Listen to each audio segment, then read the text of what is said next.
Bago tayo magsisimula, lahat tayo muko ang manalangin. Mabaging aming dakilang amang Diyos na nakmamahal sa amin, salamat po sa inyong pagbibigay ng oras na ito para magkaroon kami ng pagtitipon upang makinig ng salita ng Diyos sa pangitan ng pagkataong ito. Sa pangitan ng inyong dakilang biyaya at sakripisyo at pagtanang ng banal na dugo doon sa krus, sa gitna ng matinding parusa, lahat ng aming kasalanan ay tinubos na pala dahil sa inyong kamanghang-manghang biyayang ito, kami po ay naligtas mula sa walang hanggang pagturusa doon sa miserableng impyerno. And dahil sa inyong patuloy na pagkabay sa amin, kami po ay manatili sa inyong maluwahating iglesia.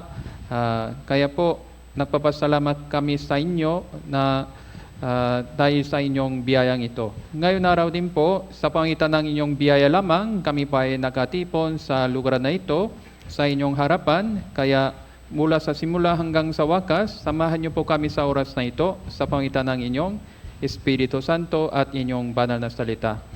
Nalalaman po namin na inyong ikalawang pagbabalik ay malalapit na. Kaya po, tulungan niyo po kami upang maibagi ng inyong ebanghelyo ng mabuti sa pangitan ng konting nalalabing panahon. Bigyan mo kami ng inyong karunungan ng kalakasan upang magampanan ng inyong mission ng mabuti para sa inyong kaluwalhatian. Ito po ang pasimula hanggang sa wakas. Sa inyo na lamang nagtitiwala kami. Idinalangin namin ito sa pangalan ng Panginoon Jesus na nagmamahal sa amin. Amen.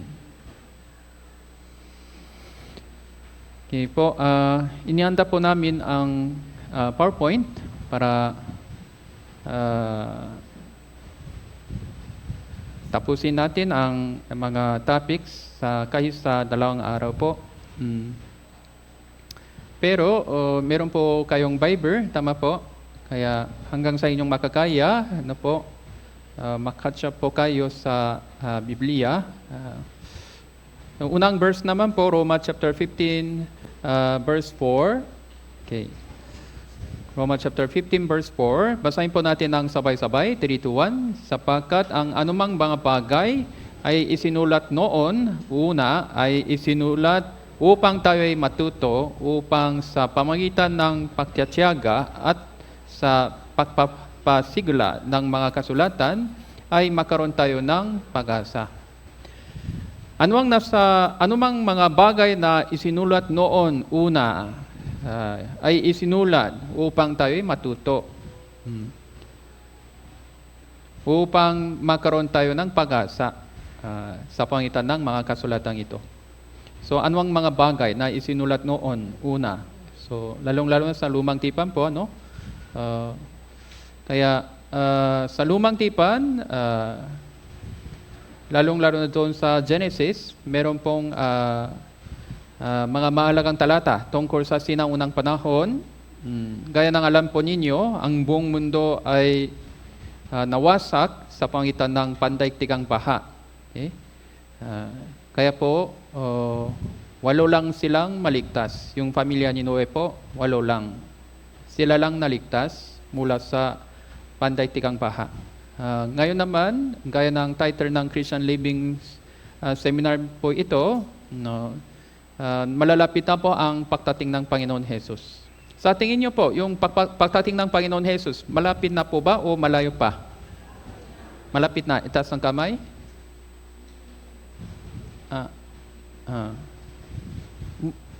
Parang ganon. Sa tingin ko, malayo pa. Okay. Malapit na, no?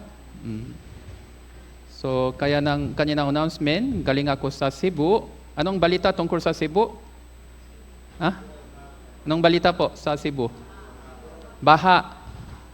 Tapos, ano? Lindor. Okay po, baha at lindor. Saan yung Cebu? Anong bansa? Pilipinas. Okay. Kaya, kung lilindor doon din dito, may time gap lang. Kaya po, kung lilindol ang bansang Pilipinas, lilindol din ang ibang bansa. Kasi isa lang po ang buong mundo, isang lupa. Kaya po, last week din may aftershock. Last week din po, aftershock. Magnitude 4.2. 4.2 pa. Last Tuesday, 4.2. Aftershock pa ito. 4.2, malakas yun, no? So last week din, meron pong mga 5 plus. Last week, meron din pong mga 4 plus. Kada linggo may lindor po doon. Kada linggo. Aftershock daw. Meron pong mga 2, 3, 2, 3, 4, 2, 3, 2, 3, 5. Ganun po. Araw-araw. Umaga, hapong, gabi, may lindor. Kayong pang totoong sitwasyon. Kaya darating daw yung big one doon sa Negros. Yung pang sinabi ng PBOX. Narinig niyo po ba yung ganitong balita? Okay po. Sige po. Kaya, kung nag-search po kayo sa Google tungkol sa earthquake today. Earthquake today, kung ganun, nakikita nyo po yung mga talata ng mga tungkol sa mga lugar na may lindor sa ngayon araw sa buong mundo. Palaging may lindor po araw-araw. Palaging may lindor. Malalakas na lindor, magnitude 5, 6, 7, araw-araw. So, hindi po ito pangkaraniwang sitwasyon. Okay? Kaya, gaya ng alam po ninyo, siguro malapit na ang pagdating ng big ones. Kaya noong 96 pa, ayon sa yung isang balita sa Amerika, within 30 years, darating daw yung big one. Within 30 years. Konti lang natitira po yung 30 years. No? Mula sa 1996, 1998. Kaya 2030, kung napas na yung 2030, sigurado darating ang big one. Kaya, so ano pang mangyayari sa atin? Kung darating ang Panginoon Yesus, ano pang mangyayari sa mundong ito? May ano pa? Ano pang mangyayari sa mundong ito kung darating ang Panginoon Yesus? May, ano po? Hindi ko marinig. Ano po? Baha po? Ano po?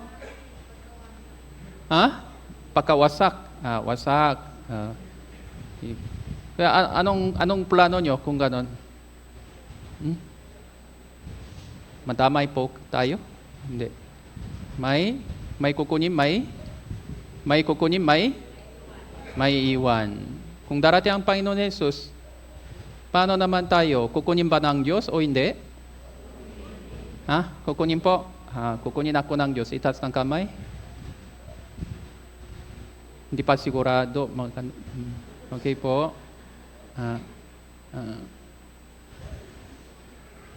Kaya, una sa lahat, ito Christian Living Seminar naman, sa totoo lang, kung malapit na ang katapusan ng mundo, tapos siguraduhin nyo pa ang inyong kaligtasan, no? Tama po? Sana, kukunin tayo ng lahat ng Diyos. Sana. Pero hindi ko alam eh. Tama po ba? Sino ang nakakaalam tungkol doon ng eksakto? Meron pong matas na posibilidad na tayo pong lahat ay kukunin ng Diyos, pero meron pong mga kahit konting posibilidad na may iwan ng Diyos. Tama po? Kaya bakit po? Dahil sa yung kaligtasan na natanggap natin, na sigurado ba ako ligtas? Ay yung tuwing Bible Seminar, no, mahalaga po para sa atin. Tama po ba? Kaya basta tuloy-tuloy po tayo sa iglesia. Tapos kung meron po tayong Bible Seminar, sama-sama tayo sa Bible Seminar, lalong-lalo na para sa ating sarili. Tama po? Tapos, kung malapit na ang katapusan ng mundo, ano pang nangyari sa mundong ito noon bago ang pandaigdigang baha. Ang buong mundo naging, ano tao po? Naging masama.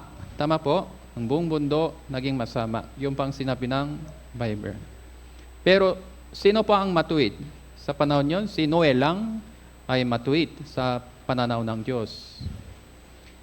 Siya po ay nagtakuang biyaya ng Diyos. Kaya po, ginagamit ng Diyos si Noe upang iligtas ang mga hayop tsaka ano po yung ilang kaluluwa. So yun pang nangyari. Kaya po, sabi dito, unang Pedro chapter 3, 19 hanggang 20, sa gayon din, siya ay pumunta nangaral sa mga espiritong nasa bilangguan, noon ang ay mga swail. Nang ang Diyos ay nagtiyagang maghintay, noon ang mga araw ni Noe, habang ginagawa ang daon. Noon ay kakaunti sa makatuwid ang 8 kaluluwa ang naligtas sa pangitan ng tubig. Konti lang daw po silang naligtas. Kaya yung sa buong mundo, yung mga bilang ng ligtas, marami po ba o konti? Yung mga bilang ng ligtas, marami po ba konti? Paano nyo nalaman? Ayon sa sinabi ng Panginoon Jesus, konti lang daw maliligtas. Kasi po, basically, ang lahat ng tao ay makasalanan. Yung makasalanan, mabuti po ba o masama? Masama po ang makasalanan. Yung puso ng makasalanan, matigas po ba o malambot? Matigas po. Basically, matigas ang puso ng tao. Kaya po, hindi maraming tao ay maliligtas. Pero, meron pong mga, kumpara sa buong populasyon, hindi po marami ang maliligtas. Pero, yung bilang ng mga naliligtas, ay hindi naman talaga konti ngayon dahil ito pang panahon ng biyaya kumpara sa panahon ni Noe. Kaya po talagang tayo po ay nasa panahon ng biyaya, kaya po tayo po ay naligtas. Kaya mahalaga po yung kaligtasan na natanggap natin. Sabi dito, gayon din, siya ay pumunta ang nangaral sa mga espiritong nasa bilangguan na noon ay mga suwail. Nang ang Diyos ay matiyagang naghintay noon sa mga araw ni Noe. Meron pong isang kakaibang mensahe dito. Ano po yun? Meron pong mga espiritu daw nasa bilangguan. Siya ay pumunta. Sino po ito? Panginoon Jesus. Siya po ay pumunta ang nangaral sa mga espiritong nasa bilangguan. Sino po sila? Yung mga espiritu na sa bilangguan. Kaya po, sabi ng iba, ito po ay purgatory daw. Hindi po ito purgatory. Okay. Ito po ay mga espiritu na nakarelay sa panahon ni Noe lang.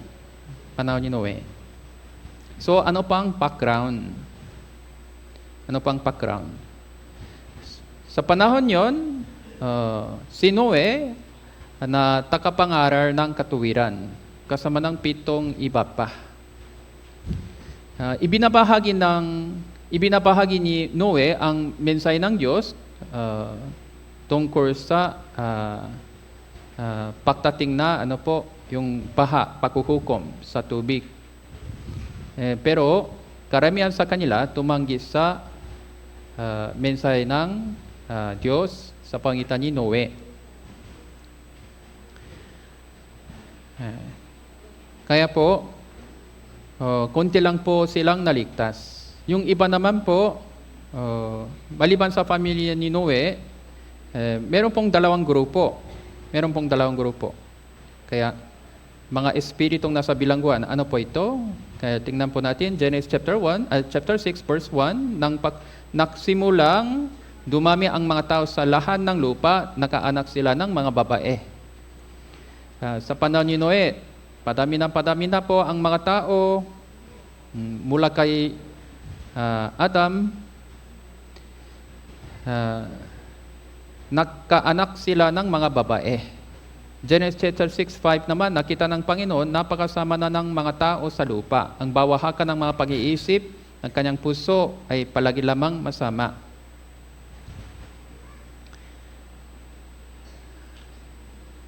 Kaya nang dumami na po ang mga tao, naging mas masama din po ang buong mundo. Ang bawahakan ng mga pag-iisip ng kanyang puso, palagi na lamang masama. Ngayon tinitingnan ng Diyos ang puso, isip po nila. Ngayon din po, palagi daw masama ang puso ng tao. Ngayon din ganito po. Tapos, chapter 6 verse 2, nakita ng mga anang ng Diyos na magaganda ang mga anang ng babae ng tao. Kaya sila ay kumuha ng kanilang mga asawa mula sa lahat ng kanilang pinili.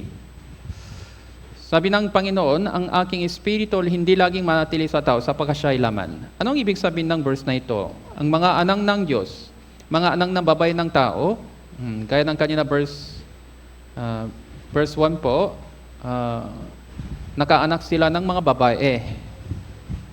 Siguro lalaki din. Pero yung isang puntong ito tungkol sa yung marriage nila. So, nag-asawa sila ng anang ng babae ng mga tao. Sino po? Yung anang ng Diyos. Sino pang mga anang ng Diyos?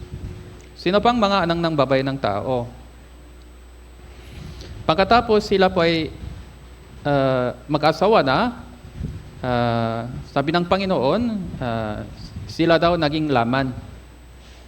Verse 4 naman, ang mga higante ay nasa lupa na ng mga araw na yon. So lumitaw ang mga higante. Siguro anak po nila ang mga higante ito. So mga bantog na mandirigma. So mga ito ay makapangyarihan ng unang panahon, mga bantong na mandirigma. Naging tanyag na tao sila, yung mga higante po, no? So ayon sa yung mga ebidensya na archaeological, nakita natin yung mga buto ng mga tao sa panahon yon.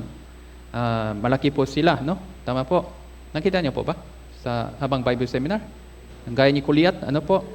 Yung taas nila mga 4 metro, 6 metro, parang ganon. Kaya sa panahon yon, meron pong dalawang grupo sa mundong ito. Yung isang grupo naman po, anang ng Diyos, mga anang ng Diyos. Isa pang grupo naman, anang ng mga tao. Sino pang mga anang ng Diyos? Yung saninay ni Abel, saninay ni Seth, no?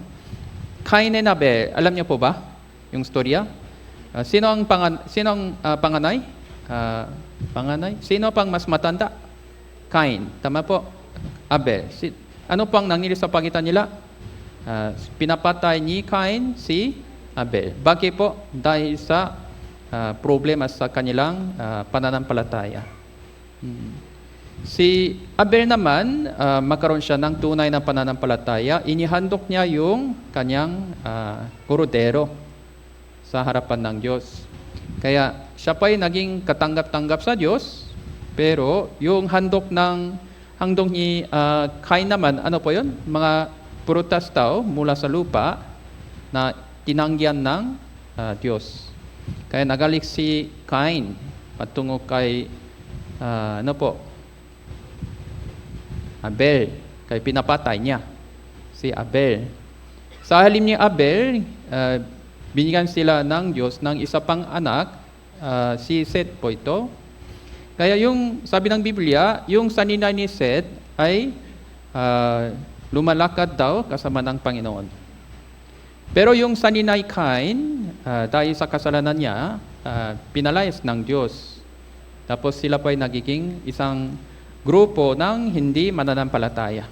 Kaya gumagawa sila ng mga lungsod, mga music, mga culture na walang Diyos. Okay? So, yung pang nakasulat sa Biblia. Kaya meron pong dalawang grupo. Pero yung so wala pong masyadong yung mga communication sa pagitan nila kasi iba na po yung pamumuhay nila. Pero sa pagdating ng panahong ito, sa panahon ni Noe, nakikita daw yung anak ng tao, ibig sabihin yung saninay ni Seth, ang babae babae ng mga saninay ni Cain. Tapos magkaroon sila ng asawa. Kaya ito pang pasimula ng matinding korupsyon sa panahon ni Noe. Kaya sa totoo lang, dapat mas maraming tao ay sumakay sa arko ni Noe. Pero yung pamilya Noe lang ay sumakay sa arko na ito. Bakit po? Kasi lahat sila ay umatras. Lahat sila umatras sa buhay Kristiyano. Kaya po,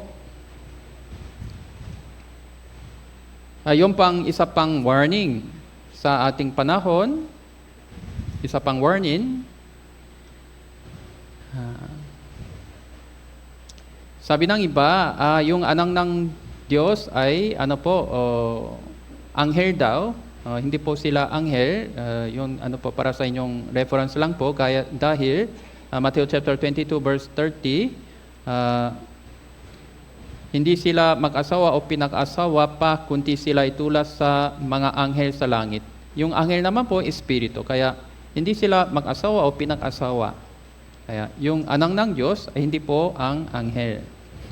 Sino po sila? Sila po ay anak ng Diyos, anak ni saninay ni Seth.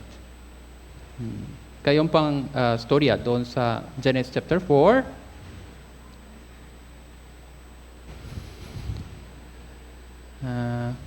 Okay. So naging higante daw yung mga anak nila. Higante. Bakit po sila naging higante? Kasi sa matagal na panahon, hindi sila makapag-asawa. Kaya genetically, silang dalawa ay isolated sa matagal na panahon. Nang bigla silang nag-asawa na, naging iba na po yung anak nila. Sa ating panahon, beauty of mixed blood, case of mixed descent in Russian, Armenian.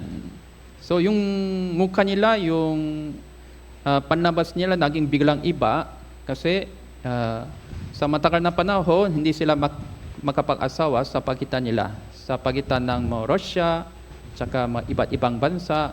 No? Kaya yung anak nila naging iba na po. No? So yung pang nangyari sa panahon yun. Kaya naging higante po sila. Tapos naging iba na po sila. Sila po ay nagiging tanyag na tao sa panahon yon. Pero ito pala ay masamang panahon. Kaya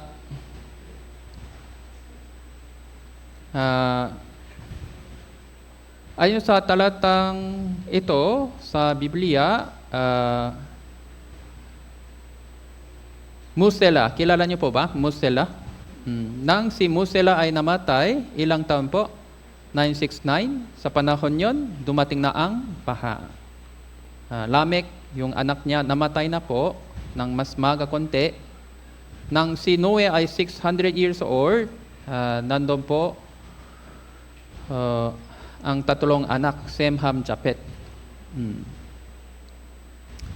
Kaya sa kanila, maraming anak siguro. Hindi naman isa, dalawa lang. Marami pong anak sa kanila. Pero halos lahat tumalikos sa Panginoon. Kaya sila pa ang grupo ng isang mananampalataya, pero dahil sa yung mga tukso, tumalikos sila sa Panginoon. Kaya sabi ng Biblia, sila po ang nasa bilangguan. Hindi po ito impyerno, bilangguan. Meron pong special na lugar para sa kanila lang. Kaya po, anong ibig sabihin? Sa ating panahon din po, maraming mga tukso, kaya ng panahon yun, panahon ni Noe. So 8 lang silang sumakay. So ibig sabihin yung mga iba na hindi sumakay sa arko ni Noe ay nalunod. Pero spiritually, ligtas na po sila. Physically, nalunod po sila. Okay? Naintindihan po? So ano po ito para sa kanila? Disiplina. Disiplina ng Diyos. Kaya sinabi ng Panginoon ni Jesus, natatakbuhan ba ang pananampalataya sa katapusan ng mundo? Gaya ng sinabi ng Panginoon Jesus doon sa Lucas chapter 18, kung dumating na kung malalapit na ang katapusan ng mundo, ang buong mundo naging mas masama, gaya ng nakasulat sa Biblia, gaya ng panahon ni Noe, gaya ng Sodoma Gomora, naging mas masama ang buong mundo. Okay? Kaya ngayon mo, lumindol, bumagyo, kung ganun, ang mga tao dapat naging mas, seryoso tungkol doon, no? Dapat naging busy po sila. Busy din po sila ngayon. Busy sila sa ano po? Alam niyo po ba? Busy sila ngayon. Busy sa ano? Ayuda. Sobrang busy daw. Pagod daw sila. Dahil sa ano? Bakit po? Ayuda daw. No? Hinahanap nila yung ayuda. Kung may ayuda doon, pumunta sila doon. Kung ayuda dito, pumunta sila dito. Busy po, busy. Pagod. Para sa ano po? Para sa pagsisisi? Talagang malapit na yata ang pagdating ng Panginoon Jesus. Wala pong ganyan. Yung hinahanap nila, ano po? Ayuda. Yung pang hinahanap nila. Kaya, bibigyan sila ng ayuda. Sino po? Antikristo. Ano po? Kung may 666. Kung may 666, bibigyan sila ng ayuda ni Satanas. No? Yung pang 666. Ano po? Ayuda po, ayuda. May ID ka na para tanggapin mo yung ayuda.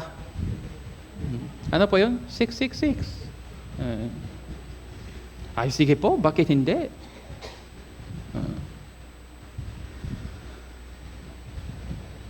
Kaya, sa halip, naging mas masama ang buong mundo. Kaya ngayon, hindi naman mga dahil sa kalamidad, kundi pati sa yung mga immoralidad, naging mas grabe po yung immoralidad. Sexual immoralidad, ano ang immoralidad. Kaya naging mas malakas ang yung drug sa palibot natin. Sa Korea din, biglang lumakas ang drug po, yung negosyo ng drug sa Korea din po. Kaya, so ito po ang mangyayari sa buong mundo. Kaya dapat ingatan natin yung ating sarili.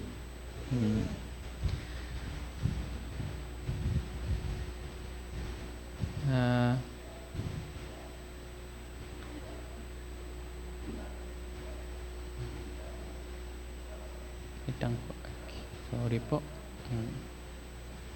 Kaya sabi ng Biblia, tungkol sa yung mag-asawa, anong sinabi ng Bible? Huwag kang, Deuteronomy chapter 7, verse 3 and 4, huwag kang mag-asawa sa kanila ang inyong mga anak na babae, huwag mong ibibigay sa kanyang anak na lalaki ni ang kanyang anak na babae, kukunin mo para sa inyong mga anak na lalaki, sapagkat kanilang ilalayo ang inyong anak na lalaki sa pagsunod sa akin upang maglingkod sa ibang mga Diyos. Sa gayoy, maalap ang galik ng Panginoon laban sa iyo, mabilis ka niyang pupuksain. Huwag kang mag-asawa sa kanila ang inyong mga anak na babae. Huwag mong ibibigay sa kanyang anak na lalaki ang kanyang mga babae sa mga hentil. Sa mga hentil po. Kaya pinakbawal ng Diyos na ganito, mga Israelita, hindi sila makapag-asawa sa mga hentil. Tama po? Tama po ba? Tayo naman po. Tayo sa yung pananampalataya. Okay. So meron pong samper, si Solomon. Si Solomon, pinakamatalinong tao. Tama po ba? pinakamagtalino. Pero dahil sa babae lang, nahulog siya sa tukso. So gaya ng unang hari chapter 11 verse 3 and 4 taka 9, siya ay nagkaroon ng 700 asawa, mga prinsesa, 300 asawang lingkod. Inilagaw ng mga kanyang asawa ang kanyang puso, sapagkat nang si Solomon ay matanda na, inilagaw ng kanyang mga asawa ang kanyang puso sa ibang mga Diyos. Verse 9, kaya ang Panginoon nagalit kay Solomon sapagkat ang kanyang puso ay lumayo sa Panginoon, sa Diyos ng Israel, na napakita sa kanya ang 2 ulit. So naging matigas po ang puso ni Solomon. Kahit Solomon, natumbat po sa mga tukso na ito. Kaya po, anong sinabi ng Bible? Dapat may distansya tayo sa mga ganitong bagay. Kaya sabi dito, Deuteronomy chapter 22 verse 10, huwag kang mag-araro ng may isang baka ang isang asno na makatuwang. You shall not plow with an ox and a donkey together. Bakit po? Kasi iba ang step, iba ang ugali. Sino pang mabait? Ano po? Baka o asno? Baka, mabait po siya. Tama po. Asno naman, matigas ang ulo niya, no? Tama po. Hindi kaya nilang magsabay-sabay. Kaya bawal daw ito. Kaya 2 Corinto chapter 6 verse 14, basahin po natin ng sabay-sabay, 3, 2, 1. Huwag kayong makipamatok sa mga hindi mananampalataya. Huwag kayong makipamatok sa mga hindi mananampalataya. Do not be unequally yoked together with unbelievers. Kahit negosyo, tapos yung marriage naman po, mas seryoso. Okay? So huwag kayong makipamatok. Huwag kayong mag-asawa. Huwag kayong magkaroon ng negosyo ng sabay-sabay kasama ng hindi ligtas. Okay? Kaya klarong-klaro naman po tungkol sa yung pagkaroon ng asawa. Dapat magkaroon tayo ng asawa kasama ng mga tunay na ligtas. Tama po, sa loob ng iglesia. Kaya maraming tukso sa palibot natin. So, yung mga hindi ligtas, hindi kaya nilang naintindihan ito. Tama po ba? Pero bilang ligtas, klaro po ito. Kaya po, yung baka, ito po ang imay ng ligtas. Asno naman po, ito po ang imay ng hindi ligtas. Kunwari, magkaroon sila ng asawa na.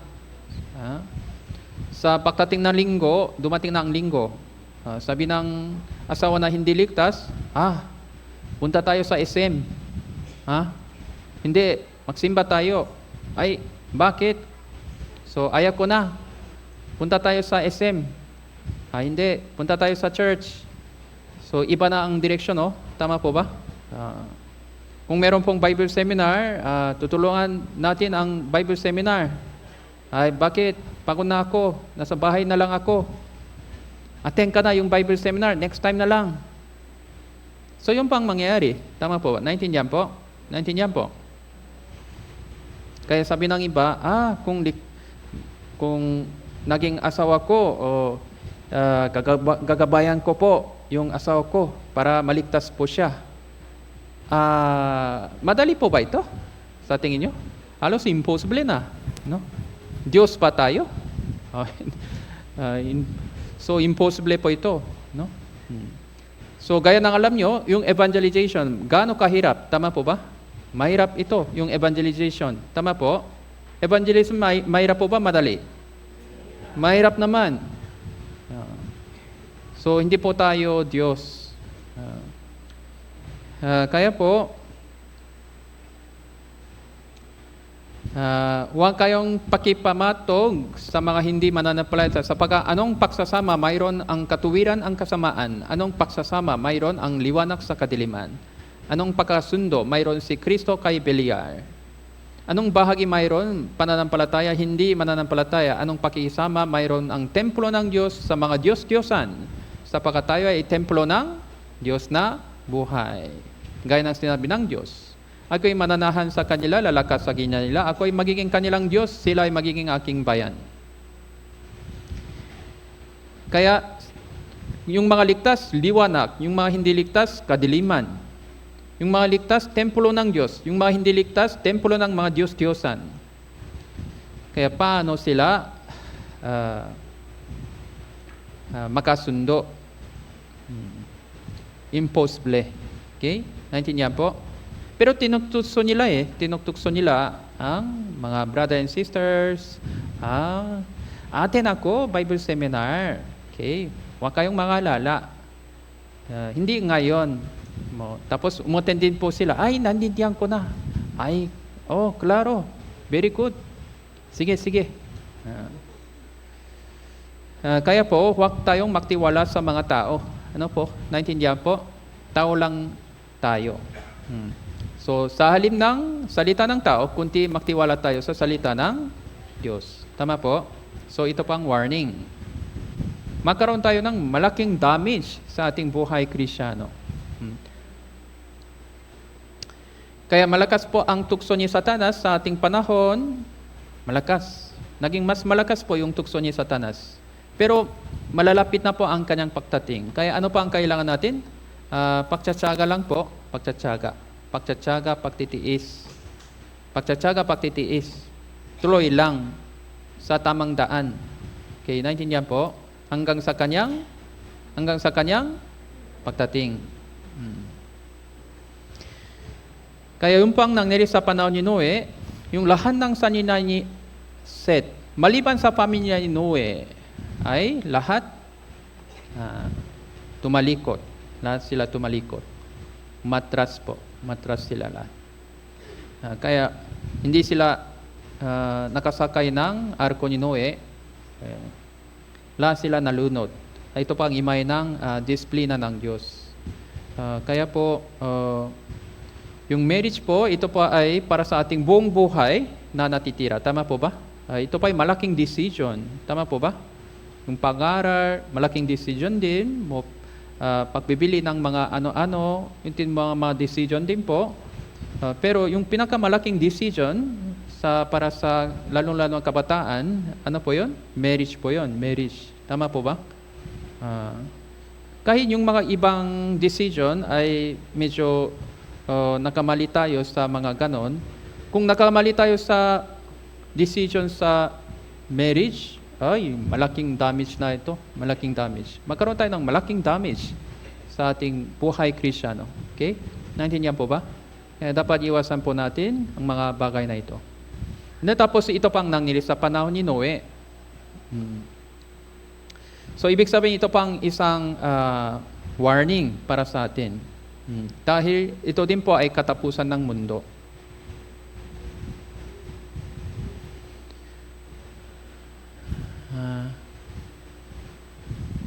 Kaya, Pastor, meron akong problema. Ano po? Yung asawa ko hindi pa ligtas. So kaya, ano pa ang kaya? Ano pa ang kailangan kong gawin? Makapakiwalay na lang po kami? Hindi po yung sinabi ng Bible. Ano po? Tama po.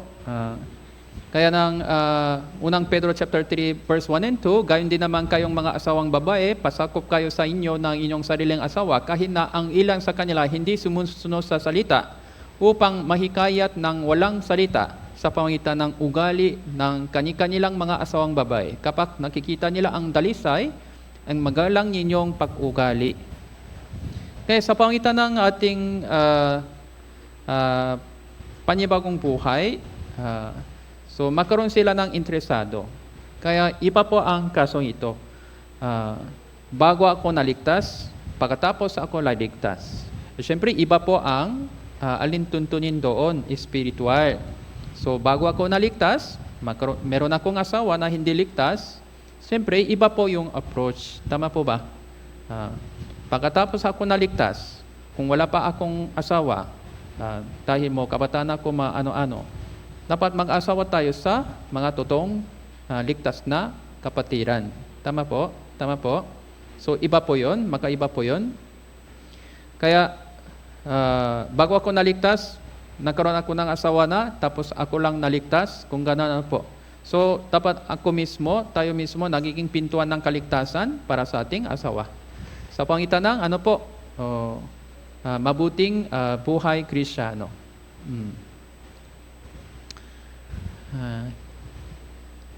So, ngayon naman, ang buong mundo naging mas masama, gaya ng nangyari sa Sodoma Gomora. Ano pang pinakamalaking kasalanan sa Sodoma Gomora? Homosexuality, no? Kaya po,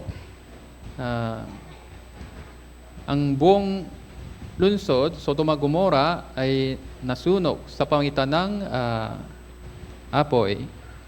Nagpaulan ng Diyos sa Sodoma Gomora ng asupre ng apoy. So kaya po, darating po ang paghuhukom sa apoy. So yung Sodoma Gomora, ito pang imahe ng paghuhukom sa apoy sa katapusan ng mundo. Kaya ngayon, naging malakas po yung homosexuality sa buong mundo. Mo respect LGBTQ daw. Kaya po, ito pang mga bansa na pumayak sa mga marriage o relation, kahit civil union. Maliban sa mga Muslim country, halos lahat ng bansa ay pumayak sa mga relasyon nila. So, ibig sabihin, ang buong mundo ay naging parang Sodoma Gomora na ngayon. Kaya talagang malapit na po ang katapusan ng mundo. Kaya dapat tayo pa umiwas sa mga ganitong bagay. Kaya sabi ng Biblia, ang babae huwag mananamin ng naukol sa lalaki, ang lalaki ang nasusunod ng damit na babae. Sapagkat sino mang gumagawa ng bagay na ito ay karumar-dumar sa Panginoon mong Diyos. Klarong-klaro po yung sinabi ng Bible. Okay? Yung mga nilikha ng Diyos ay dalawa lang. Babae tsaka, lalaki tsaka, babae lang. Tama po. Walang tomboy, walang pakla na nilikha ng Diyos. Tama po ba? Dalawa lang po sila. Naintindihan po? Kaya, ngayon, naging malakas po yung ganitong grupo. Dapat ingatan natin ang ating sarili. Dapat nasa tamang tampo tayo. Dapat huwag tayong sumali sa mga ganitong bagay. Kaya unang Thessalonica chapter 4, verse 7, basahin po natin ng sabay-sabay, 3-1, sapagkat hindi tayo tinawag ng Diyos para sa karumian, kundi sa kabanalan. Dahil iniligtas tayo mula sa impyerno, walang hanggang pagturusa sa pangitan ng pagtanan ng kanyang dugo. Yung lahat ng kasalanan, bayan na po ba? Hindi? Bayan na po. Yung kasalanan sa future pa, hinaharap pa, bayan na po ba? Hindi? Bayan na po. Makibinaran ng Diyos ang lahat ng kasalanan natin para tayo pa ay naligtas. Para tayo pa ay nagiging anak ng Diyos. Tama po? Para hindi po tayo makasala pa ulit-ulit. Tama po ba? Tama po. Kaya kung tinanggap natin ang kaligtasan bilang isang dakilang kaloob o biyaya at pag-ibig ng Diyos, siyempre, yung puso natin, isip natin, nagbago na. Tama po ba? Tama po. Kaya yung mga totoong ligtas, hindi sila makapagtuloy-tuloy sa paggawa ng kasalanan ng basta-basta. Tama po ba? Kaya po, kung ligtas na po tayo, naging iba na po tayo.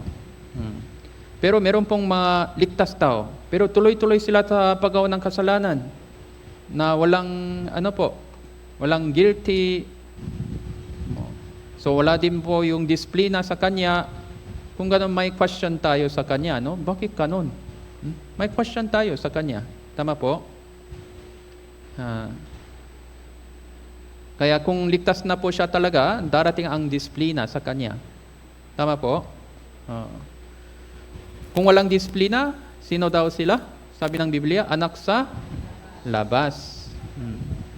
Kaya kayo'y tumula sa Diyos gaya ng mga anak na minamahal. Yun pa ang kalooban ng Diyos. Sa ating panahon, naging mas malakas po yung yung tukso sa palibot natin.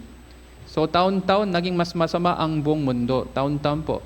Taon-taon naging mas mainit ang panahon. Taon-taon naging mas malakas ang bagyo. Taon-taon naging mas malakas ang lindol. Taon-taon din po naging mas masama ang mga tao sa palibot natin. Okay? Naintindihan po? Taon-taon naging mas magulo ang buong mundo. Yung giyera po, nawala na po ba? Hindi. So basta taon-taon naging mas magulo ang buong mundo. So next year naging mas okay po ba kaysa ngayong taon? Hindi. Next year naging mas magulo ang buong mundo. Next year naging mas magulo ang buong mundo. Dahil masyadong malalapit na po ang kanyang pagdating. Okay? Naintindihan po? Gaya ng mensahe ng Panginoon Jesus, pag-aralan ninyo ang talinghaga ng puno ng igos. Tama po? Puno ng igos. Ano pang puno ng igos? Anong ibig sabihin ng puno ng igos? Yung puno ng igos ay Israel. No? Tama po. Kaya kung nakikita nyo po, ang puno ng igos ay umuusbong na, ang puno ng igos naging magkaroon sila ng mga dahon. Alam nyo na, malapit na ang kanyang pagdating. Tama po? Alam nyo na. Nasa pintuan na po siya. Malapit na. Kaya, kailan po yung bansang Israel bumangon? So, anong taon po? Anong taon? Tandaan nyo po.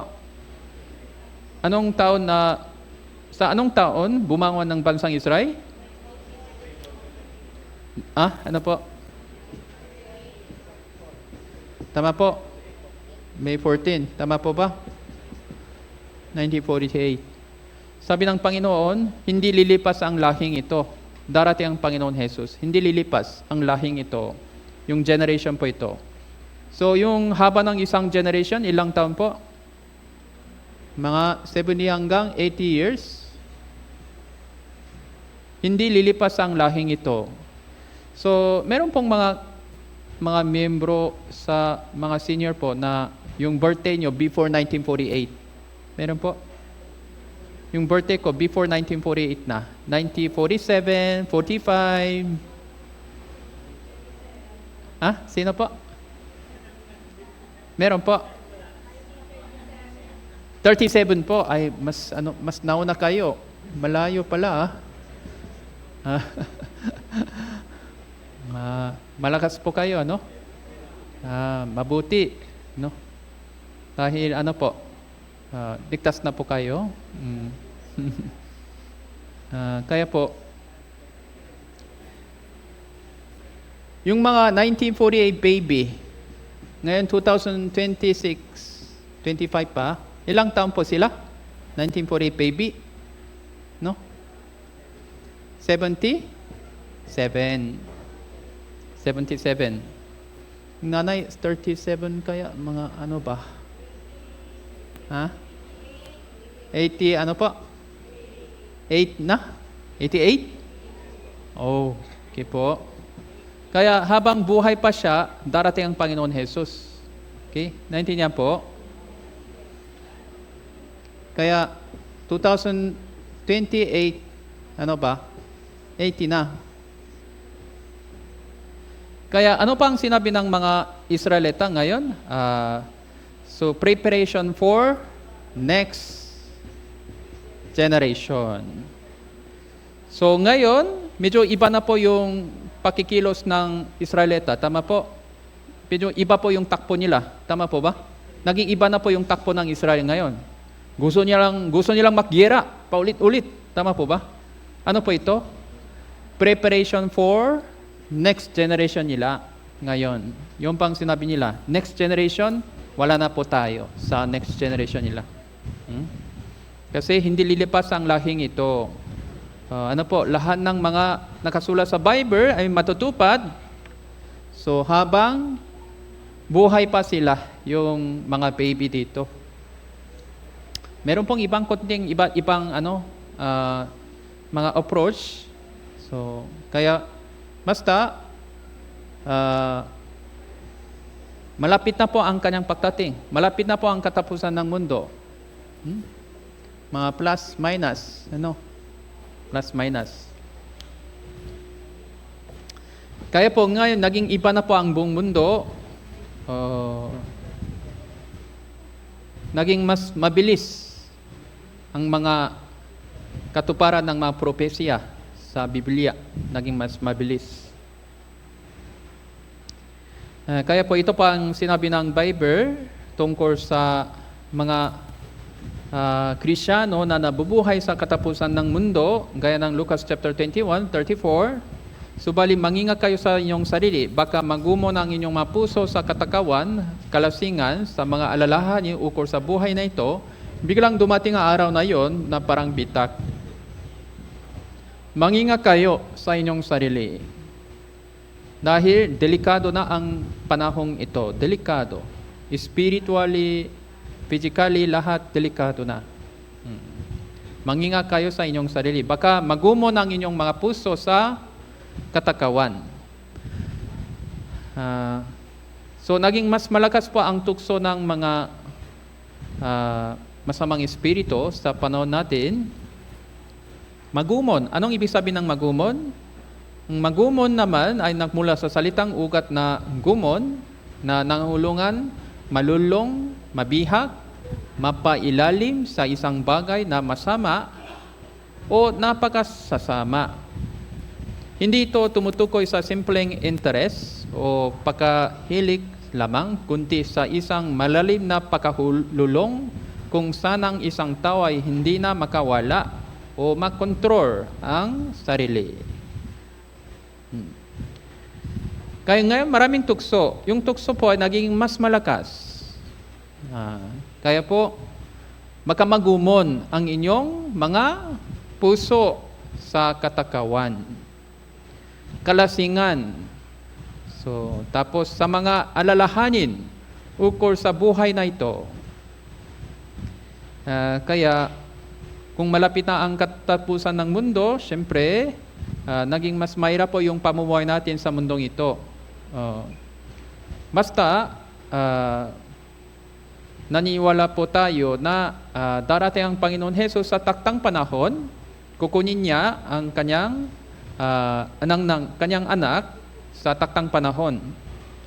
Basta yung mga anak ng Diyos hindi papasok sa 7 years tribulation, tama po, ng pinaka-miserableng panahon.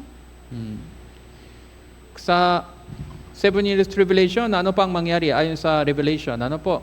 Yung isang takar na trigo ay isang denaryo. Kaya mga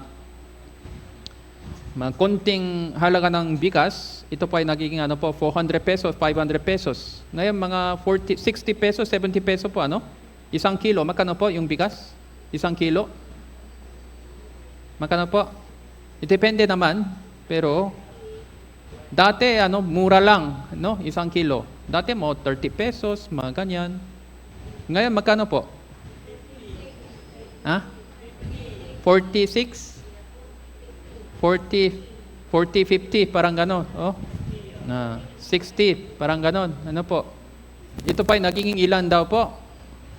Mga 400 pesos, parang ganon. Kasi kulang talaga yung bigas.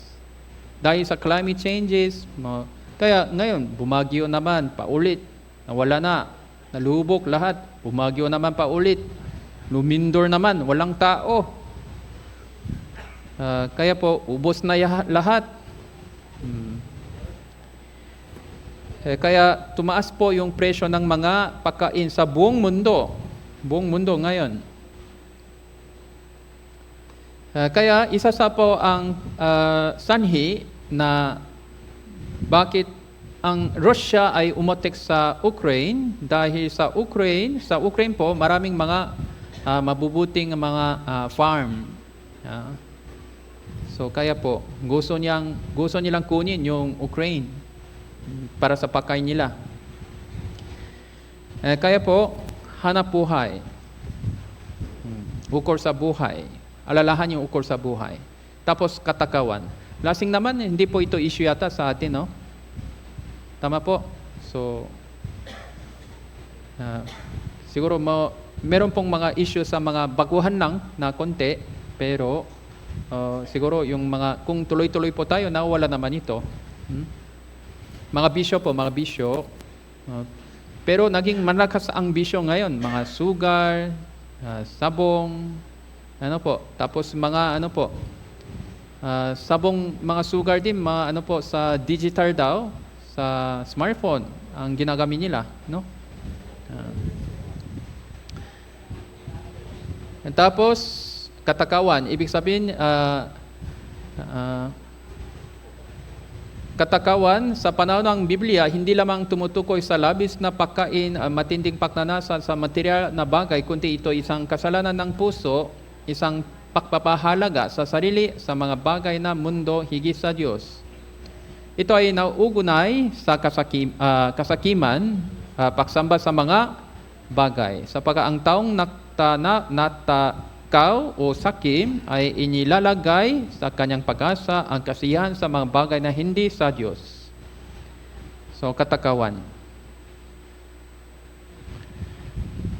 Kaya po, Romans chapter 8 verse 8, ang mga salaman ay hindi makapagbibigay ng lugos sa Diyos. Verse 12, kaya nga mga kapatid, ang mga utang tayo hindi sa laman upang mamuhay ayon sa laman. Sapagkat kung mamuhay kayo ayon sa laman, kayo mamamatay.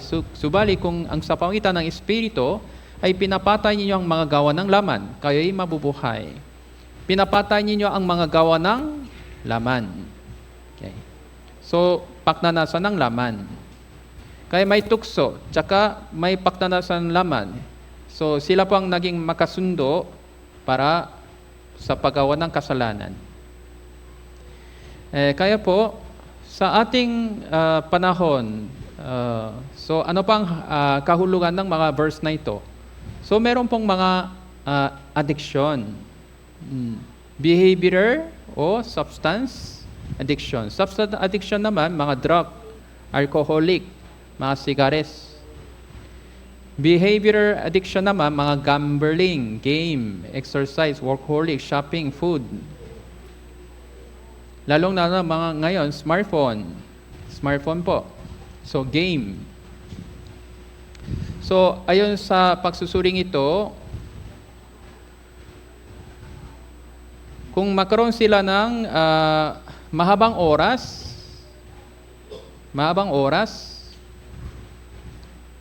para sa game, mga smartphone, mga ganyan. So, ito pang isang eksperimento. So, dinala niya po isang tao, tapos iniutos niya ang isang tao para sa eksperimentong ito. Palagi kayong game, smartphone, sa loob ng isang linggo. Pagkatapos doon, pinascan nila ang kanilang utak. So, nakita nila yung pagbabago sa utak. Hindi nakikilos ang utak sa harapan ng maayos. Kaya ibig sabihin, nagiging aggressive daw ang mga taong ito. Tapos kamanga-manga, ito po ang utak ng mga addict sa game. Ito po ang mga utak ng addict sa cocaine.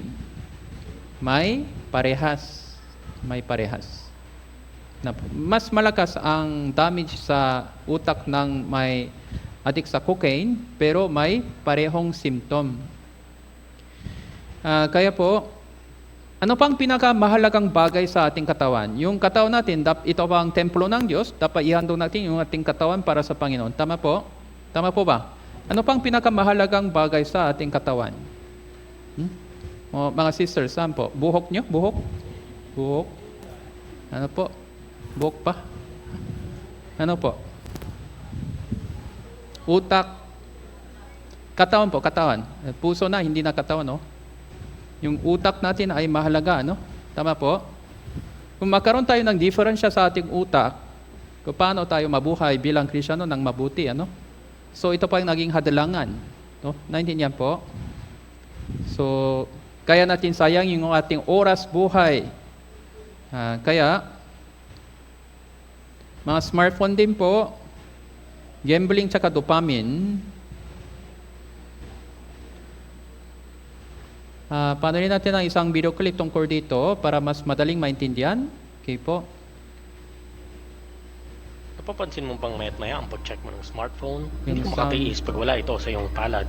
Pagising ng umaga, check ng Facebook, habang kumakain, nood ng YouTube, tapos message dito, message dyan, open ng TikTok, hanggang sa bago matulog, smartphone ang nasa kamay.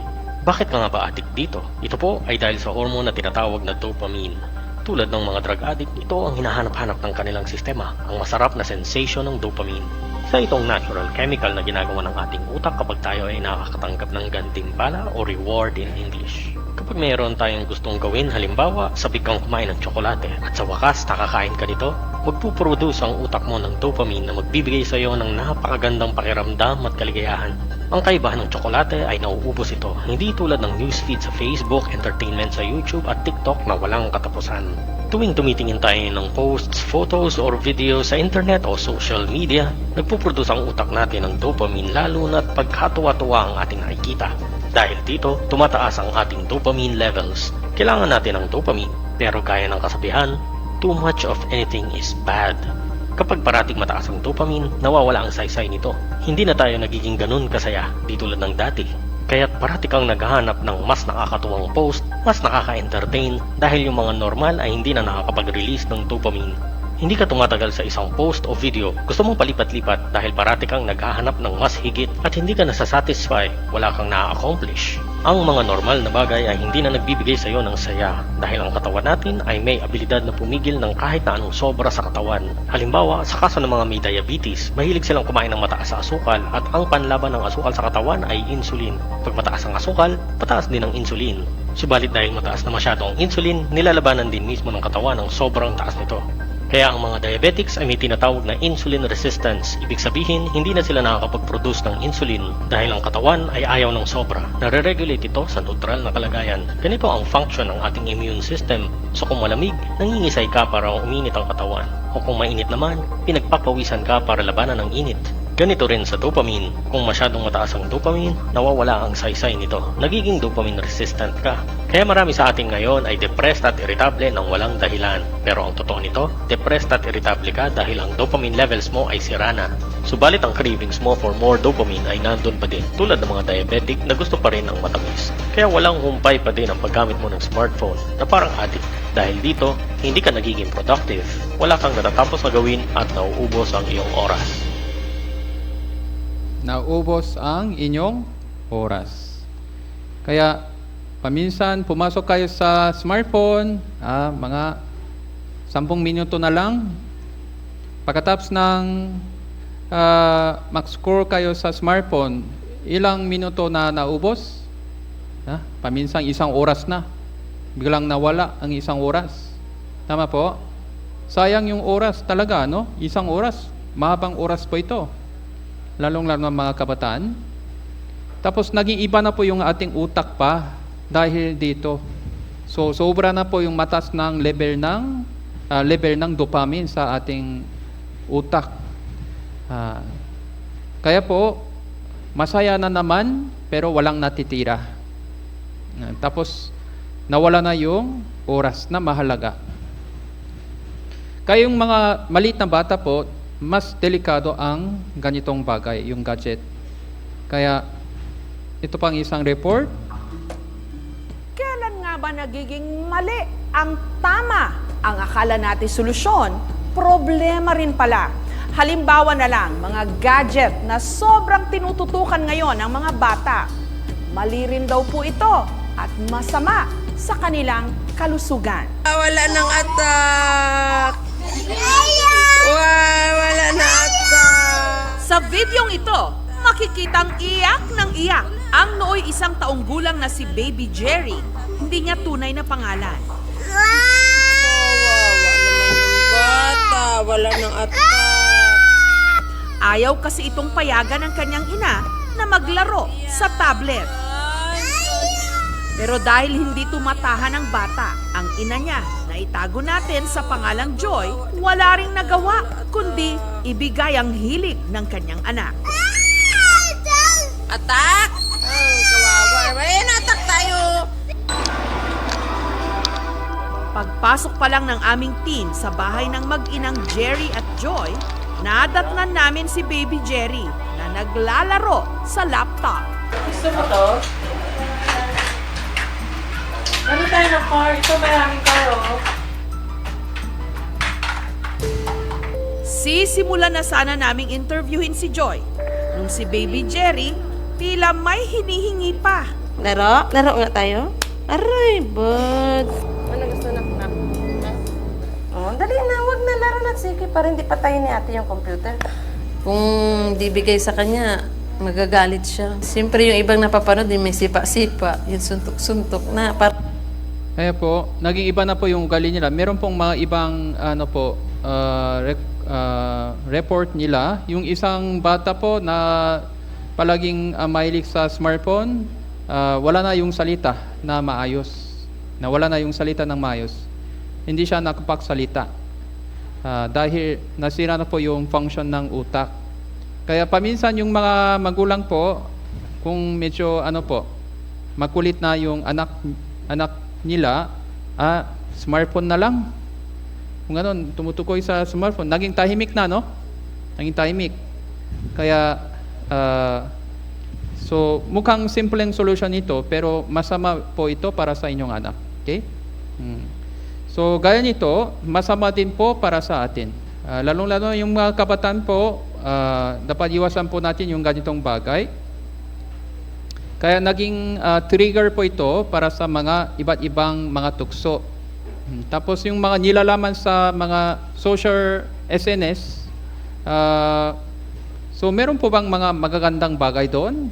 Kadalasan maraming mga tukso na inilagay ni Satanas doon. Tama po? Tama po ba? Tama po ba hindi? Kaya nakasala sila ng madali dahil sa mga SNS. Magkaroon sila ng mga boyfriend, girlfriend ng madali dahil sa SNS. Tama po? Kaya ito pa ay naging isang venue para sa paggawa ng kasalanan. Kaya po, dapat iwasan po natin yung ganitong bagay. Mangingat tayo, sabi ng Biblia. Okay, naintindihan po?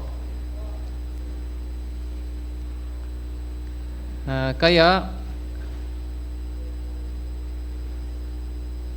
ngayon, malapit na ang katapusan ng mundo.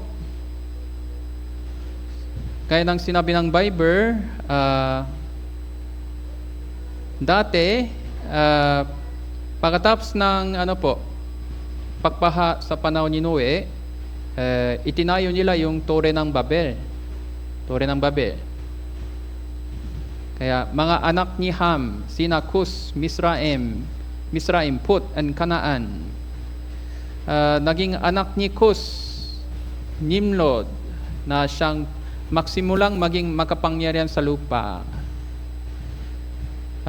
Tapos, gaya ni Nimrod na makapangyarihang mga aso sa harapan ng Diyos, ang simula ng kanyang kaharian ng Babel, Erek, Akkad, ang Karne sa lupay ng Sinar. Kaya sa lupay ng Sinar, itinayo nila yung malaking lungsod, Tore ng Babel. Sa panahon yon, yung tanyang na tao ay Nimrod. So ito pang imay ng Antikristo na darating. So Antikristo, buhay pa siya o hindi? Ngayon, Antikristo, buhay na siya. Buhay na siya, pero hindi natin alam kung saan siya. Naintindihan po? Hindi natin alam kung saan siya, pero nandito po siya sa mundong ito ngayon. Kung darating ang Panginoon Jesus, kung kukunin ng Diyos ang lahat ng ligtas, kung nawala na yung iglesia, ang Antikristo ay nagsimulang kanyang ministry. Kaya ngayon malapit na po ang 7 years tribulation. So ano pang mangyayari sa 7 years tribulation? Magkaroon sila ng iisang mundo, iisang gobernador. Yun po ang dating Tore ng Babel. Kaya dito sa Revelation chapter 17 verse 3, ako ay kanyang dinalang na sa espiritu sa ilang nakita ko ang isang babae na nakasakay sa isang halimaw na pula, puno ng mga pangalan ng mga kalapastangan na may 7 ulo ay 10 sungay. Meron pong mga propesiya tungkol sa ating panahon, lalong-lalo na nakabase sa mga 10 sungay, 7 ulo. So ito pang imahe ng huling yung politikong grupo sa buong mundo. Okay? Kaya nangyari naman ito doon sa panahon ng Tore ng Babel sa pangitan ng Nimrod. Siya po ang imay ng Antikristo sa panahon natin ngayon. Yung Nimrod po, ito pa totoong tao. Meron pong ganitong sculpture. So tingnan nyo po, higante po siya, no? Yung leon ay parang aso lang sa kanya. Darating po ang politikong masaya gaya ni Nimrod sa mundong ito. Kaya meron pong ito pa isang symbol ng isang grupo, mayroon pong isang babae na sumakay sa hayop na ito. Kaya doon sa Europa, ito po ang symbol ng Europe. Guten Morgen Europa. So kaya po 10 sungay. Ano po 'yon? Sa Biblia, 10 sungay, 10 bansa. 10 bansa.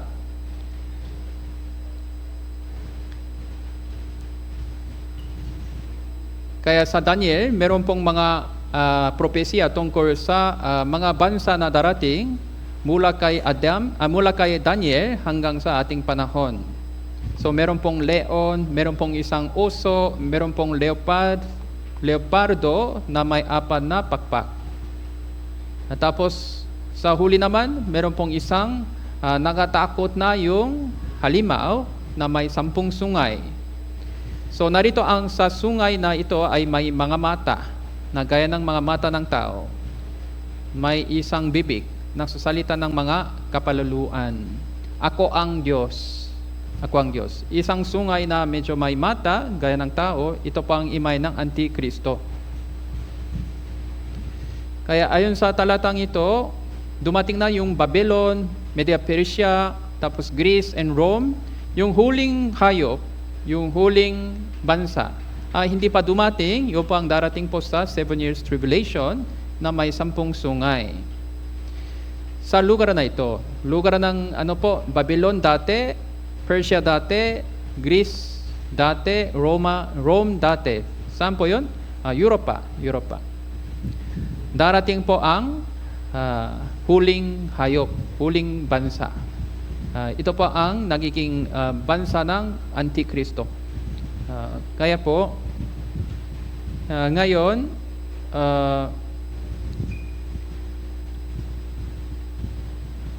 ito pang European Parliament na ginagaya sa mga itsura ng Tore ng Babel. Iisang mundo na lang daw. Iisang mundo.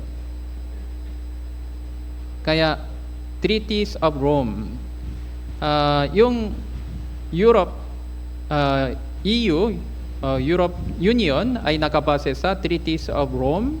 Kaya ibig sabihin ito pa ay muling pagpaw ng Roma, gaya ng nakasulat sa Bible. Kaya po 1948 Western Europe Union ay nagsimula na. 1948, sabay-sabay po sila nagsimula kasama ng Israel. EU founded November 1, 1993. Tapos naging mas malaking EU 1999. Mahilig sila sa 666. Pinahalaga nila yung 666. Sa kanila yung 6 po ay mahalagang number, banal na numero sa kanila. Yung 6 po, banal na numero sa kanila. Kaya 1999, kung baliktad ito, 666 naman. So nagiging 10 na sila, gaya ng sinabi ng Bible, 10 sungay.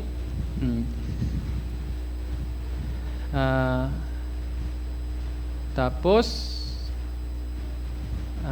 Tapos Ukraine President Zelensky calling for urgent EU membership. Kaya yung EU po ay nagiging, gaya ng nakasulat sa Bible, ito po ay naging pundasyon ng iisang gobernador sa pangitan ng Antikristo. Kaya ngayon yung issue po ay giyera. So, nasan yung solution? May solution daw sa EU. Hindi NATO. Kaya kung NATO na, naging sensitibo po ang Russia, EU na tayo. Ukraine or EU urged China to stay neutral but without securing any guarantees. So Zelensky demands immediate EU membership for Ukraine. So naging issue na po yung EU. Sa EU po, meron pong 1999, nagiging malaki po ang EU. Tapos, dokumentong 666, ito po ang ginawa nila. So, ayon sa dokumentong 666, meron pong high representative position para sa emergent situation. Kung meron pong emergent situation, magkaroon sila ng isang pinakamatas na level na representative. Yung pang dokumentong 666. So, Solana present the European Parliament's Subcommittee on Defense on how to make the EU military power. Ito pang nangyari, 2016, June 16. Tapos June 2017, EU launched defense spending program. Ayon sa program po ito, meron pong 7 years contract. 7 years contract. So, 7 years, peace contract. So ito pa ang pasimula ng 7 years tribulation. Kaya nagsimula po yung 7 years contract 2007, 2014, 2021, 2028. Ito pa ang katapusan ng isang contract. So magsisimula sila ng bagong contract 2028. Ito pala ang 18th anniversary ng Israel independence. So kaya ito pang isang program upang tulungan ng mga ibang bansa. Militarily, to financially. Okay. So kaya, handa na po lahat ang mga bagay para sa 7 years tribulation. Kaya po, ngayon, dati yung Nimrod, sa panahon ni Nimrod, so itinayo nila ang Tore ng Babel. Pero pinalayas ng Diyos ang grupong ito. So binago ng Diyos ang mga wika nila, mga lingway nila. Kaya nagwatak-watak na po sila. Pero nandun pa rin yung mga masamang ministry nila.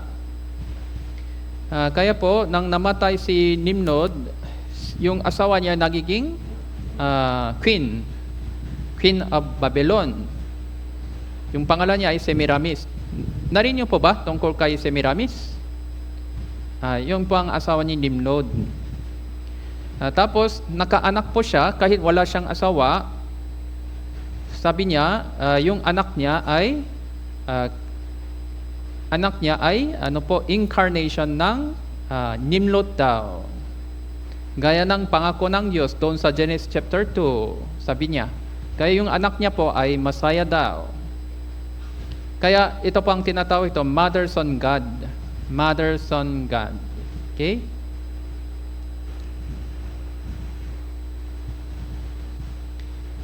Kaya po, Nimrod, the father was reincarnated as his son Tammuz. Yung pangalan ng anak niya ay Tammuz. Nimrod, Semiramis, and Tammuz. So, sinasamba nila ang queen na ito bilang Diyos.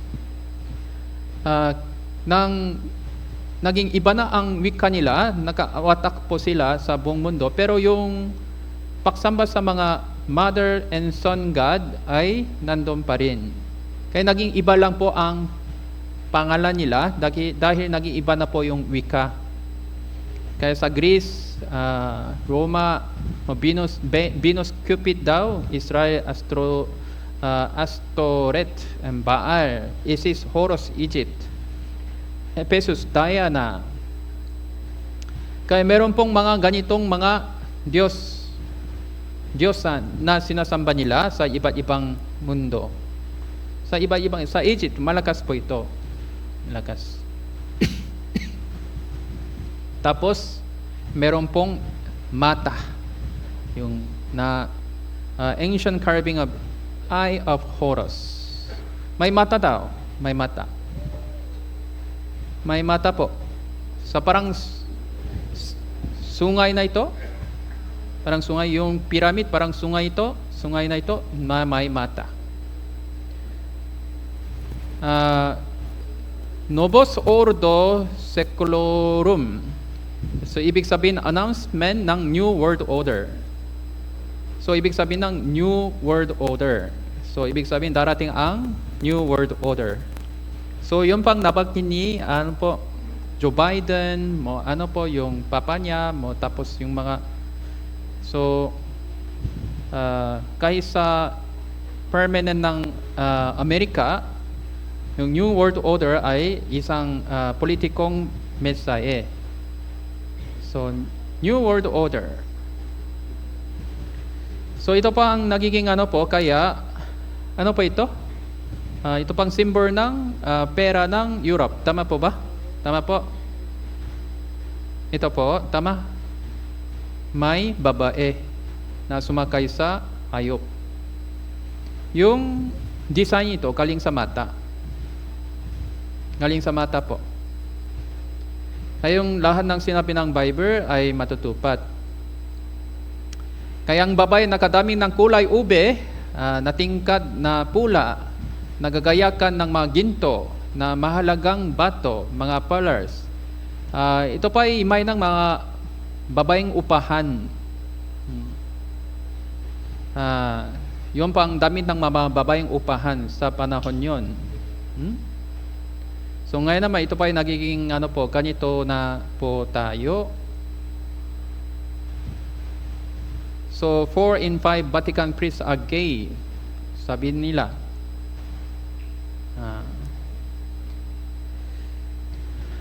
Kaya po, gaya ng alam po ninyo, yung lahat ng ginawa ng Roman Catholic ay parehas sa mga pagan religion. Pagan religion.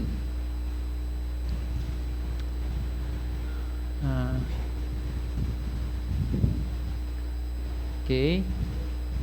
So ito po ay po ito, rosary naman. Ito po ay meron pong mga rosary sa iba't ibang relihiyon. Wala pong rosary sa Biblia. Saan galing? Saan galing po? Babylon. Babylon po ito.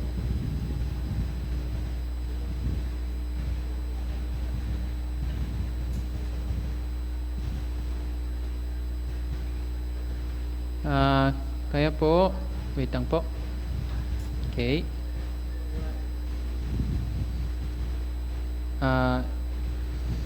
AD 33, kung titingnan natin ang mga storya ng Iglesia, year AD 33, ang Panginoon Jesus ay namatay sa cross. Hanggang sa 182, lumakas po ang paglalaganap ng Ebanghelyo sa buong mundo. Kaya maraming naligtas. Tapos naging mas malakas ang pag-uusik sa kanila. Ay maraming mga Kristiyano ay namatay ng miserable, gaya ng picture na ito. Sila pa ay naging ipinako sa cross. Tapos sinusunok nila ang mga totoong ligtas. Tapos naging grabe pa ang mas grabe pa ang pag-uusik to 87, pero kahit kanon lumalago ang iglesia sa bawat mundo ng dako ng mundo. Kaya nakbago ang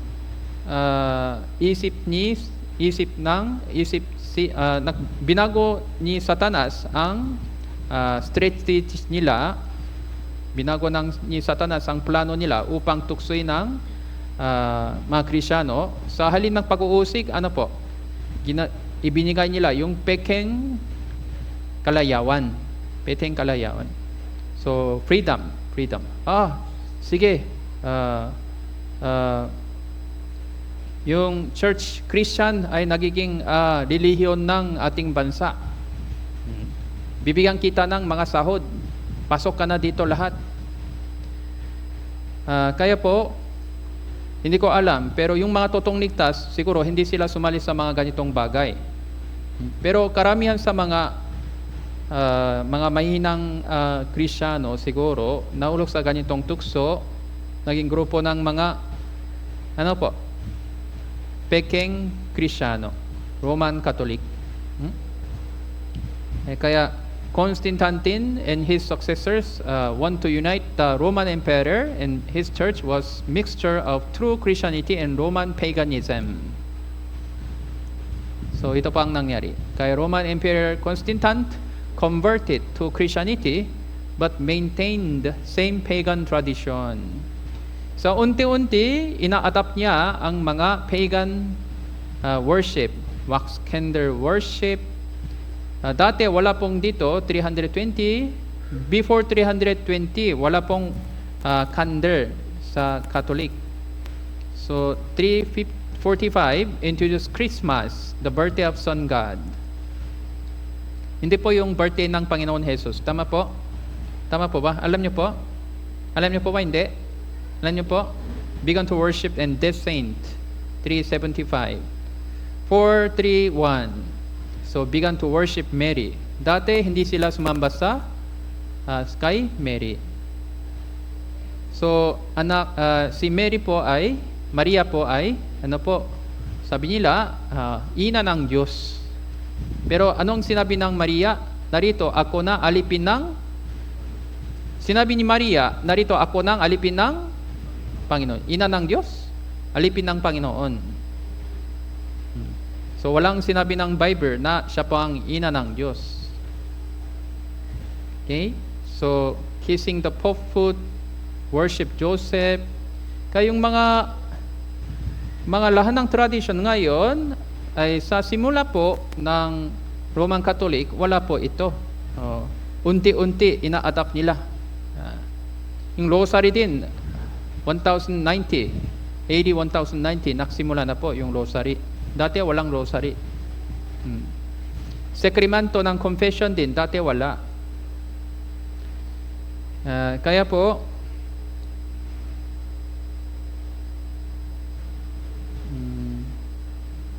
ito po ang Semiramis. Ito po ang Semiramis. So, parehas po kay Maria sa Roman Catholic. No?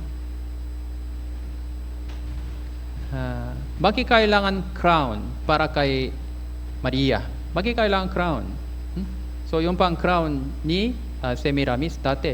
Kasi siya pa ang queen ng Babylon. Kaya po, ngayon mo, malapitan po yung Christmas, pero so tama po yung ang Panginoon na Jesus ay ipinanganak sa mundong ito, pero hindi tayo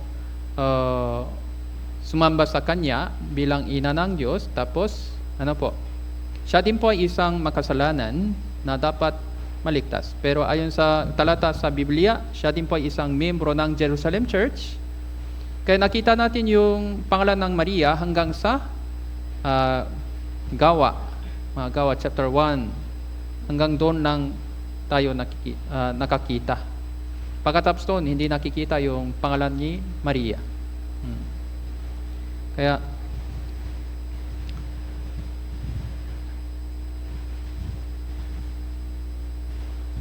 okay po. Sorry. Kaya yung dating yung Semiramis ay naging iba-iba po. Tapos isa sa kanila ay Maria sa Roman Catholic. Sa iba't ibang bansa, meron pong mga mother and son god na sinasamba nila. Kay Christmas naman po, So, ito pang birthday ng Sun God. Sun God po, Sun God. Wait lang po. Para bilisan natin yung ano.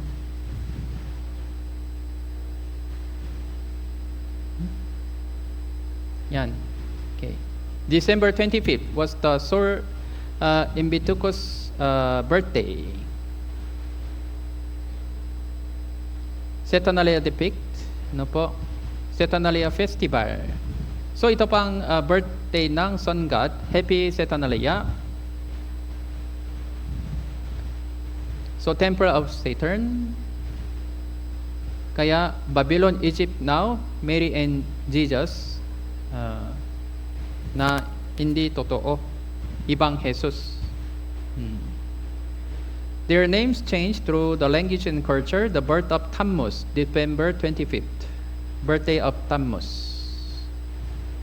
Kaya ito po ay ano po, kung dumating na yung ano po, Christmas, ito pang parang mga display nila. Tama po ba? Ito ang display. Walang mga bagay na galing sa Biblia. Meron pong sun, meron pong kahoy, puno, Saturnalia. Ano ba ito? Ito po ay galing sa Babylon. Galing sa Babylon po ito. Sacred tree worship, priest of Dagon. So ito po ay sacred tree from the palace of Nimrod. Sa gina nila meron pong kahoy na punong kahoy. So ito pang origin of Santa Claus. May kahoy po sila, may bambi, may pakpag. Siya pang Nimrod. Siya pang ancient Nineveh artifact. Okay. So ito pang old style Christmas card. Old style Christmas card. So ito pang sacred tree. Ano po? Galing sa Garden of Eden. Yung bawar na yung kahoy, punong kahoy na pinakbawar ng Diyos. So nandun po yung ahas. So yung ahas po ay nakakabigay ng muling pagkabuhay daw. Kayong decoration, so galing sa yung dating ano po, yung design gaya ng ahas. The serpent lead to rebirth daw. Kaya Nimrod tree, tinatawag ito Nimrod tree. Kaya sinasamba nila yung mga ito po ay old style Christmas tree. Old style. Okay. Kaya sinasamba nila yung mga puno. Kaya saan po? Kaya sa Korea po, sinasamba nila yung kahoy, puno po. Na kung meron pong puno na matanda, ito po banner daw, yung puno na ito. Ito pang Diyos daw. Kaya binabantayan nila yung puno na ito. Meron pong ganitong tradition sa Korea din po. Kaya po, hindi po yung totoong birthday ng Panginoon Jesus. Kaya nang alam ninyo.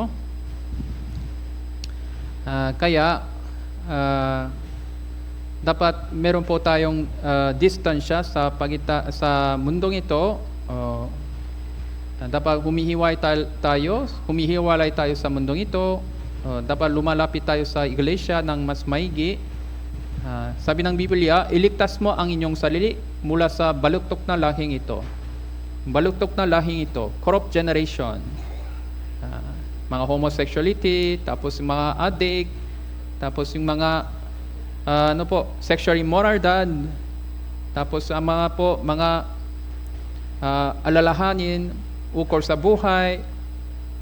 So, iligtas mo ang inyong sarili mula sa baluktok na lahing ito. Yung pang mensahe ng Apostle Pedro doon po sa mga gawa. Kaya malapit na po ang kanyang pagdating. Kaya sabi ng Biblia, mangingat kayo ng mas maigi. Kung hindi, darating ang Panginoon Jesus ng biglaang. Gaya ng sinabi ng Panginoon Jesus, hindi lilipas ang lahing ito. Habang buhay pa tayo, habang buhay pa po ang mga lola, lolo, lola lolo, habang buhay pa ang lola lolo, darating ang Panginoon Jesus. Kaya siguro mahirap po yung ating buhay, ngunit so meron po tayong pag-asa ng Diyos, galing sa Biblia ayon sa pangako ng Diyos. Kaya hanggang sa kanyang pagdating, tuloy-tuloy lang po tayo. Okay? Naintindihan po? Tapos mangingat tayo sa ating buhay Kristyano ng mas maigi. Taon-taon naging mas magulo, naging mas masama ang buong mundo. Okay? Pero dahil sa yung mga salitang ito, meron po tayong idea na tungkol dito para sa ating preparation for sa katapusan ng mundo. Para sa ating buhay Kristyano sa katapusan ng mundo. Kaya sama-sama na lang po tayo palagi. So palakasin po natin yung ating sarili ng bawat para darating ang Panginoon Jesus, nang dumating ang Panginoon Jesus, harap tayo sa Panginoon na may maluwahating itsura. Okay, hanggang dito po tayo sa ngayon araw. Okay, manalangin po tayo. Mabanging aming dakilang amang Diyos na nagmamahal sa amin, maraming salamat po sa inyong pagpibigay ng oras na ito upang makapag-aral ng inyong pananasalita. Sa pangitan ng Biblia, lalong-lalo na sa tungkol sa panahon ni Noe, nakuha po namin ng mga ilang lesson dahil kami din po ay nabubuhay sa katapusan ng mundo. Kaya po sa panahon ni Noe, malakas pala yung tukso ni Satanas. Siguro ganun din po yung ating mangyari sa ating panahon. Kaya pakitulungan niyo po kami upang pagandaan po namin ng mabuti ang aming buhay Kristyano sa katapusan ng mundo hanggang sa inyong ikalawang pagdating. Nagtitiwala kami sa inyong pagkabay sa amin na tuloy-tuloy sa aming buhay Kristyano. Itinalangin namin ito sa pangalan ng Panginoon Jesus. Amen.